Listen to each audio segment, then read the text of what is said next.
Bukas na yung flight ko, Zoe. Hindi ka man lang ba makikipagkita sa akin? Kahit for one last time. Ang programang ito ay rated SPG. Striktong patnubay at gabay ng magulang ang kailangan. Maaaring may masiselang tema, lengguwahe, karahasan, sexual, horror o droga na hindi angkop sa mga bata. Dahil nga nabuking ni Doc Lindon itong si Zoe, nakausap ang kanyang demonyetang ina sa telepono, ay wala nang nagawa si Zoe kundi mag-isip ng pwede niyang ipalusot kay Doc Lindon para magbukang hindi kinakampihan niya ang kanyang inang demonyeta. At ito ngay sa pamamagitan na kunwari ay magpapasama si Zoe kay Doc Lindon para sunduin si Moira kung nasaan man ito. Kung ako sa'yo, Doc Lindon, tawagan mo na agad si Robert o pamabakapan ka.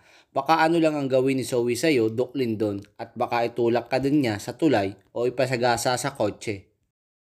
Samantala, hindi mainaasahan ni Annalyn na mabubuking niya si Zoe na naipag-usap sa kanyang ina dahil sa isang babaeng attendant ng hotel na hinahanap si Zoe Tanyag upang mag-return call daw kay Moira.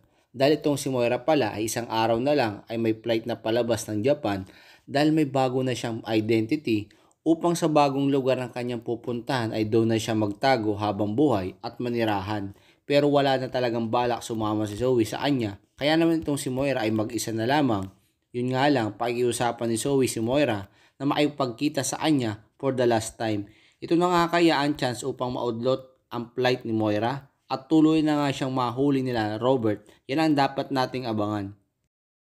Samantala, ito namang si Giselle ay galit na galit kay Carlos dahil nalaman niyang itong si Carlos ay palim na nakipag-usap kay Dax at nagulat na lang si Giselle dahil biglang nagkaroon ng bigating abogado itong si Dax at malamang sa alamang si Carlos ang nagbigay ng abogado dito dahil nga binlockmail siya nito na ikakanta daw ni Dax si Carlos na kasabwat ni Moira pag nakulong itong si Dax. Kaya naman kung isa rin sa mga nagnanais na mahuli na nga ng mga pulis itong si Moira at makulong na ito ng habang buhay, ay pakilike naman ang video ito and don't forget to subscribe. Thank you for watching.